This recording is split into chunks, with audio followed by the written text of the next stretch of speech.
तो देखो स्टूडेंट्स, आज के क्लास में हम लोग क्या कर रहे हैं, दो कॉन्सेप्ट कर रहे हैं। एक तो वर्क, पावर, और उसके बाद क्विज करेंगे। तो सबसे पहले हम लोग देखेंगे वर्क मतलब क्या है। वर्क मतलब क्या है फिजिक्स के टर्म्स में। अगर कोई चीज को आप मूव करते हो, कोई चीज को अगर आपने मूव किया है तो वर्क हो सकता है। ठीक है। और कितने फास्ट आप कोई चीज को वर्क करते हो, तो जितना फास्ट आप वर्क कर सकते हो उसको बोलेंगे पावर। तो ये दो चीज है।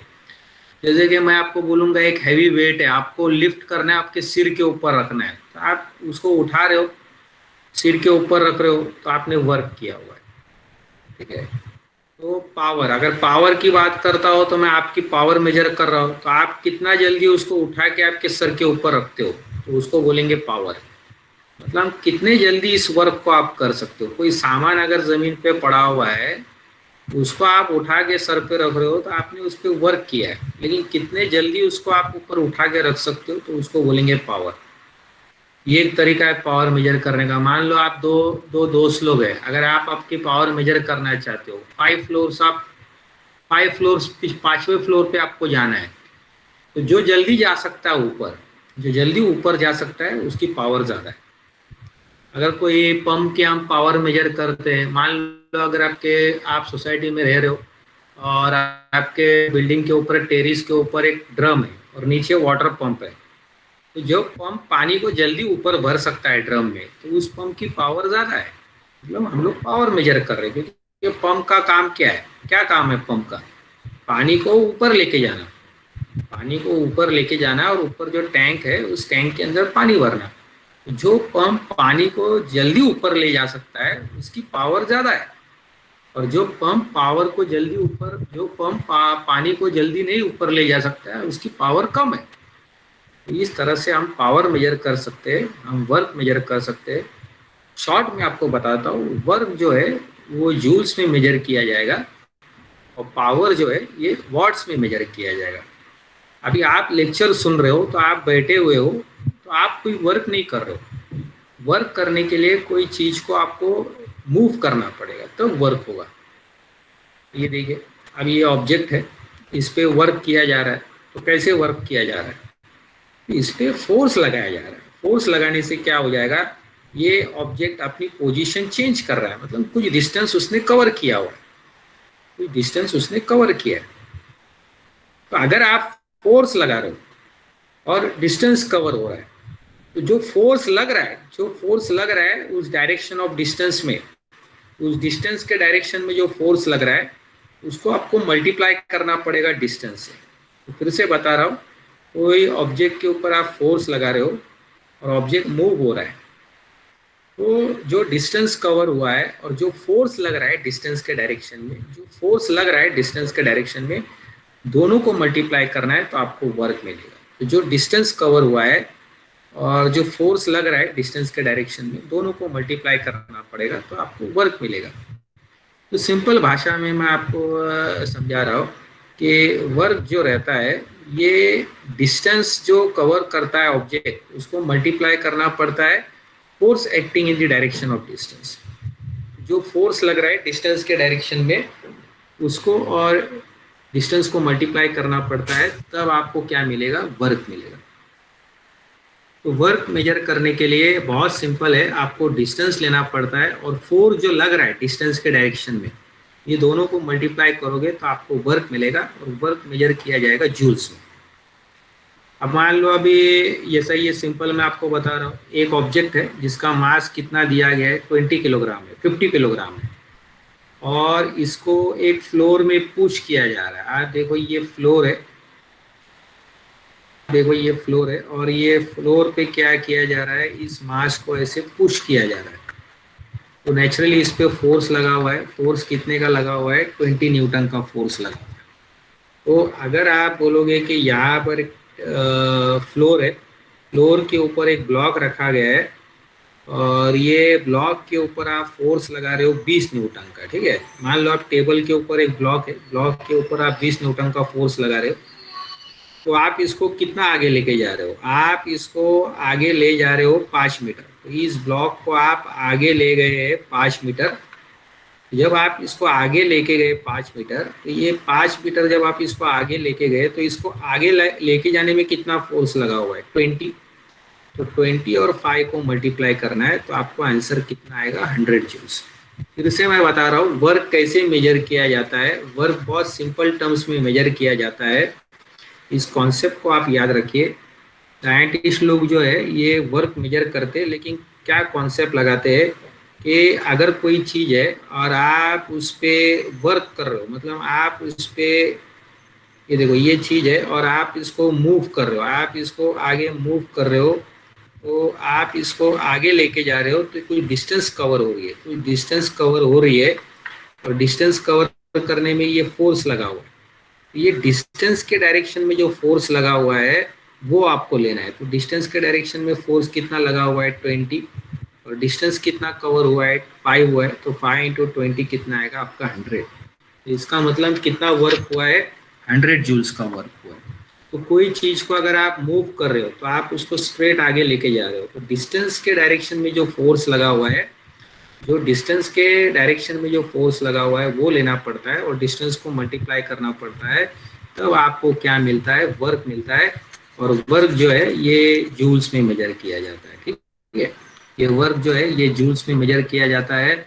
तो अगर आप एक टेबल के ऊपर अगर आपने एक ब्लॉक रखा हुआ है और उस ब्लॉक को आप आगे ऐसा मूव कर रहे हो, अगर आप उसको आगे लेके गए, लेकिन जो आगे लेके जाने में जो लगा हुआ है, डिस्टेंस के डायरेक्शन में जो फोर्स लगा हुआ है वो लेना पड़ता है।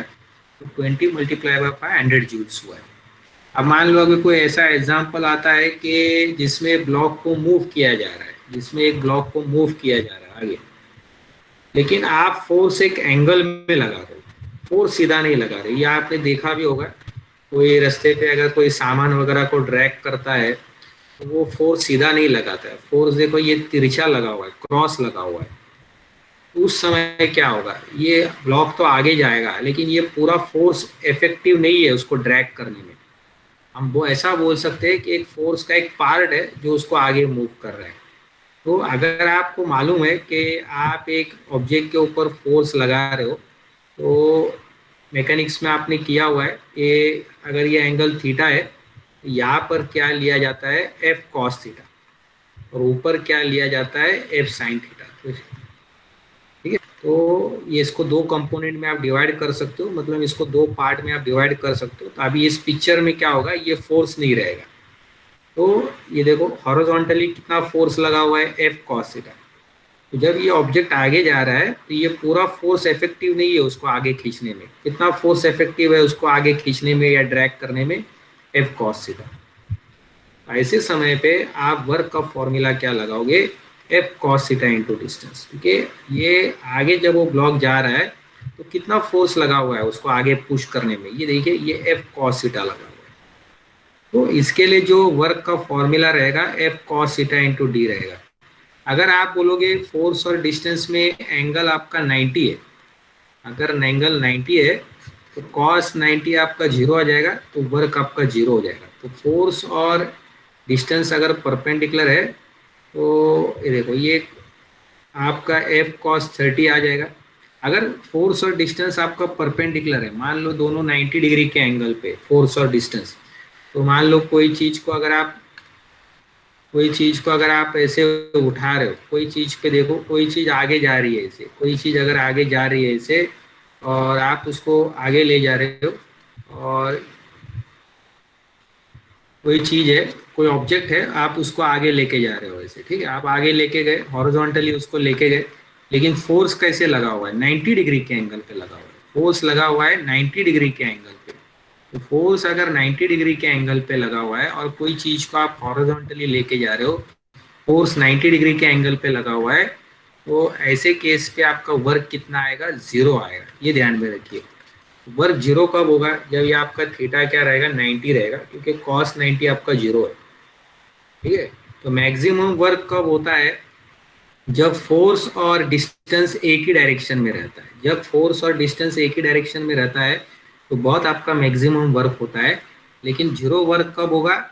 जब फोर्स और डिस्प्लेसमेंट परपेंडिकुलर है, मतलब दोनों के बीच में एंगल 90 डिग्री है। मतलब फोर्स और डिस्प्लेसमेंट में एंगल अगर 90 डिग्री है तो आप देखिए वर्क आपका जीरो हो जाएगा, क्योंकि वहां पर कॉस थीटा आया हुआ है, ट्रिग्नोमेट्री फंक्शन आया हुआ है। तो थीटा को अगर आप 90 ले रहे हो, अगर आप थीटा को 90 ले रहे हो तो आपका वर्क कितना हो जाएगा, ऐसे समय पे आपका वर्क जो है ये जीरो हो जाएगा। अगर आप थीटा 90 ले रहे हो, ये देखो, तो आपका वर्क कितना हो जाएगा, जीरो हो जाएगा, क्योंकि कॉस 90 की वैल्यू कितनी है, जीरो है। इसका मतलब अगर ये फोर्स ऐसे तिरछा तो लग रहा है, लेकिन तिरछा के बदले में अगर ये ऑब्जेक्ट आपका सीधा जा रहा है, स्ट्रेट जा रहा है, ठीक है, और फोर्स आपका ऐसे लगा हुआ है, परपेंडिकुलर लगा हुआ है, तो आप इस फोर्स का अगर मैं वर्क निकालूंगा, इस फोर्स का मैंने वर्क निकाला हुआ है, तो वो कितना रहेगा, जीरो रहेगा। मान लो कोई बैग है, बैग बैग को आपने हाथ में उठाया हुआ है और आप चल रहे हो, सीधा चल रहे हो, तो आप बैग को फोर्स दे रहे हो, ठीक है, ये देखो ये आपका बैग है, बैग को आप फोर्स दे रहे हो, तो बैग है, ये आपका बैग है, आप बैग को फोर्स तो दे रहे हो, ऊपर दे रहे हो, बैग कैसे जा रहा है, ऐसे स्ट्रेट जा रहा है, तो फोर्स और डिस्टेंस में कितने का एंगल है, 90 का है। तो फोर्स और डिस्प्लेसमेंट में कितने का एंगल का है, 90 का है। तो इस फोर्स का कितना वर्क बनेगा, जीरो बनेगा। अगर इस फोर्स का वर्क आपको मैक्सिमम चाहिए, तो फोर्स और डिस्टेंस में एंगल जीरो होना चाहिए, तब उस समय आपका वर्क मैक्सिमम होगा। अब देखिए ये वाला एग्जांपल है, तो ये आदमी क्या कर रहा है, 50 न्यूटन का फोर्स लगा रहा है, और ये जो व्हीकल है इसको उसने ड्रैग किया हुआ है 30 मीटर। तो ऐसे समय पे मैं ऐसा नहीं बोल सकता हूँ कि हाँ मुझे वर्क निकालना है, ठीक है, मैं बोलूँगा मुझे वर्क निकालना है, तो मैं वर्क कैसे निकालूंगा, 50 को मल्टीप्लाई करूँगा 30 से, क्योंकि वर्क क्या है, फोर्स इंटू डिस्टेंस। तो ये यहाँ पर आंसर आपका कितना बनेगा, देखिए 5 × 3 आपका 15 आ जाएगा, ठीक है, ये आपका 5 × 3 आपका 15 आ जाएगा, 15,000 जूल्स। तो ये रॉन्ग है, क्यों, क्योंकि 50 न्यूटन जो लगा हुआ है वो तिरछा लगा हुआ है, गलत है वो, है ना। तो मैं ऐसे समय पे क्या बोल सकता हूँ कि जो ये डिस्टेंस के डायरेक्शन में फोर्स लगा हुआ है वो कितना है, तो आप बोलोगे 50 × cos 30, इतना फोर्स लगा हुआ है। तो हम दोबारा इसको थोड़ा इक्वेशन को हम करेक्शन करेंगे, तो हम बोलेंगे कि इतना फोर्स नहीं लगा हुआ है डिस्टेंस के डायरेक्शन में, तो फोर्स कम लगा हुआ है, कितना लगा हुआ है, 50 cos 30 लगा हुआ है, और डिस्टेंस कितना हुआ है, 30। अब cos 30 कितना है, आप जानते हो sin 30 हमारा हाफ है, तो cos 30 कितना है, √3/2, ठीक है, ये 30 आ जाएगा। तो आप देखिए यहाँ पर 2 1 2 आ जाएगा, 2 5 10 आ जाएगा। तो हमारा आंसर जो रहेगा वर्क देखिए 50 × 15 × √3 है। अब इसका कैलकुलेशन अगर आप करोगे तो कैल्सी में 50, यानी कि क्या करना है आपको, 50 लेना है, 50 को किससे मल्टीप्लाई करना है, 15 से, और √3 जो 1.732 है, ये तीनों चीज़ों का अगर आपने मल्टीप्लाई किया हुआ है, वो आंसर जो रहेगा ये इससे कम आ जाएगा, 1500 से आपका आंसर कम आ जाएगा, तो वर्क कम हो जाएगा, ठीक है। तो इस तरह से जो फोर्स लग रहा है वो आपको लेना पड़ेगा डिस्टेंस के डायरेक्शन में, और आपको मल्टीप्लाई करना पड़ेगा डिस्टेंस से, क्योंकि 50 न्यूटन तो लगा हुआ है, ये व्हीकल में हमको दिख रहा है कि 50 न्यूटन तो लगा हुआ है, लेकिन मैं अगर बात करता हूँ कि डिस्टेंस के डायरेक्शन में कितना फोर्स लगा हुआ है, तो 50 नहीं लगा हुआ है, 50 cos 30 लगा हुआ है। तो डिस्टेंस के डायरेक्शन में जो फोर्स लगता है वो आपको लेना पड़ता है, ध्यान में रखिए, जो डिस्टेंस के डायरेक्शन में जो फोर्स लगता है वो आपको लेना पड़ता है। यहाँ पे डिस्टेंस के डायरेक्शन में 50 नहीं लगा हुआ है, 50 cos 30 लगा हुआ है। ये ऑब्जेक्ट आपका स्ट्रेट जा रहा है, ये देखिए ये ऑब्जेक्ट आपका स्ट्रेट जा रहा है, लेकिन 50 नहीं लगा हुआ है, ऑब्जेक्ट स्ट्रेट जा रहा है, लेकिन ये स्ट्रेट में जब ऑब्जेक्ट स्ट्रेट जा रहा है तो उधर फोर्स कितना वाला लगा, 50 cos 30 लगा हुआ। समझ में आ गया। अब नेक्स्ट क्वेश्चन देखिए, हम लोग क्या निकाल रहे हैं, यहाँ पर पावर निकाल रहे हैं, मतलब हम लोग फाइंड कर रहे हैं कि पावर कितना है। अब देखिए कोई चीज पे आप वर्क कर रहे हो, तो आप उस कोई सामान है, आप उसको नीचे से सिर के ऊपर रख रहे हो, तो आप वर्क कर रहे हो। तो अगर आप वर्क कर रहे हो तो कितने टाइम में आप वर्क कर रहे हो उसको बोलेंगे पावर। अगर आपने कम टाइम में वर्क किया हुआ है, बहुत कम टाइम में आप उसको ऊपर लेके जा रहे हो, तो टाइम कम आ रहा है, तो आपका पावर ज्यादा आएगा, ठीक है। तो अगर कोई सामान को आप लिफ्ट करके ऊपर लेना है, अगर कम टाइम में आप उस चीज को कर रहे हो तो आपका पावर ज्यादा है। अब मैं सिंपल बताता हूँ, कुआं है, कुआं के अंदर पानी है, पानी आपको ऊपर निकालना है, पानी को आपको लिफ्ट करके ऊपर लेके आना है। अगर आप उसको लिफ्ट करके ऊपर लेके आ रहे हो और कम टाइम में लिफ्ट कर रहे हो तो आपका पावर क्या रहेगा, बहुत ज्यादा रहेगा। तो इस तरह से आप आपकी पावर मेजर कर सकते हो, लेकिन कोई भी वर्क आप कर रहे हो तो कम टाइम में अगर वो वर्क कर रहे हो तो पावर आपका ज्यादा आएगा। पावर किस में मेजर किया जाता है, वॉट्स में। जैसे कि मैंने बताया हमारे सोसाइटी के नीचे पंप रहता है, तो उसका काम क्या है, खाली पानी को नीचे से ऊपर लेके जाना। तो अगर वो पानी को नीचे से ऊपर लेके जा रहा है और टैंक को बहुत जल्दी भर रहा है तो उसकी पावर ज़्यादा है। तो अगर वो पानी बहुत जल्दी जल्दी ऊपर लेके जा रहा है तो इसका मतलब उसकी पावर क्या है, ज़्यादा है। कम टाइम में अगर वर्क हो रहा है तो पावर ज़्यादा है। तो पावर कैसे मेजर किया जाता है, वर्क अपॉन टाइम। वर्क को हम लोग जूल्स में मेजर करते हैं, टाइम को सेकेंड्स में। तो इस तरह से पावर आपका आएगा वॉट्स में। 1 जूल्स पर सेकेंड आपका वॉट्स रहता है। अब आप जानते हैं पावर का फॉर्मूला क्या है, वर्क अपॉन टाइम। वर्क क्या है, force into distance, distance upon time क्या है, वेलोसिटी। तो इस तरह से और एक फॉर्मूला आया हुआ है पावर का। तो पावर का और एक फॉर्मूला है, तो पहले तो एक फॉर्मूला था ही हमारे पास, वर्क अपॉन टाइम। और ये दूसरा फॉर्मूला भी हमारे पास आया हुआ है, that is force into velocity, क्योंकि हमने इसको सॉल्व किया है। वर्क का फॉर्मूला क्या है, force into distance, distance upon time आपका वेलोसिटी है। तो पावर का हमारे पास और एक फॉर्मूला आया हुआ है, power is force into velocity. इस फॉर्मूले को सॉल्व करके हमने एक पावर का और एक फॉर्मूला निकाला हुआ है, फोर्स इंटू वेलोसिटी। पावर मतलब क्या है, वर्क अपॉन टाइम। मतलब आप वर्क कर रहे हो तो कम टाइम में अगर वर्क हो रहा है तो ज़्यादा पावर है, ज़्यादा टाइम में वर्क हो रहा है तो कम पावर है। तो वर्क अपॉन टाइम, वर्क आपका फोर्स इंटू डिस्टेंस है, डिस्टेंस अपॉन टाइम आपका वेलोसिटी है। तो पावर फोर्स इंटू वेलोसिटी है। पावर जो मेजर किया जाता है वॉट्स में किया जाता है, ठीक है। तो पावर इस तरह से ये वॉट्स में किया जाता है, वर्क आपका जूल्स में मेजर किया जाता है। तो मैं आज आपको ये शॉर्ट में रिवीजन बताता हूँ। वर्क बहुत सिंपल है। कोई चीज को अगर आप मूव कर रहे हो, अगर एक डिस्टेंस हो रहा है तो उस डिस्टेंस के डायरेक्शन में जितना फोर्स रहता है वो आपको लेना पड़ता है। तो work is force into distance. तो मान लो अगर फोर्स लग रहा है लेकिन एंगल पे लग रहा है, तो डिस्टेंस के डायरेक्शन पे कितना फोर्स लगा हुआ है वो एंगल आपको कंसिडर करना पड़ेगा। तो अगर एंगल 30 डिग्री लगा हुआ है तो एफ कॉस 30 इंटू डिस्टेंस, तो F cos theta into D लेना पड़ेगा, ठीक है। डिस्टेंस के डायरेक्शन में फोर्स कितना लगा हुआ है अभी, एफ कॉस थीटा। एफ पूरा नहीं लगा हुआ है, एफ कॉस थीटा लगा हुआ है। एफ कॉस थीटा और डिस्टेंस को मल्टीप्लाई करोगे तो आपको वर्क मिलेगा, क्योंकि फोर्स तिरछा लगा हुआ है ना। तो डिस्टेंस के डायरेक्शन में कितना फोर्स लगा हुआ है, एफ कॉस थीटा, तो वो आपको लेना पड़ेगा। तो वर्क आएगा F cos theta into distance. Power का फॉर्मूला क्या है, वर्क अपॉन टाइम। मतलब आप कितने टाइम में वर्क करते हो। अगर आप कम टाइम में वर्क कर रहे हो मतलब आपका पावर ज़्यादा है।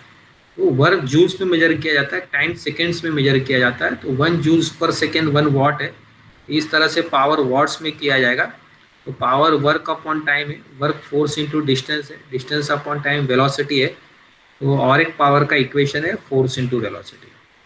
तो I hope students it is clear to all of you. Now I am sharing my quiz over here.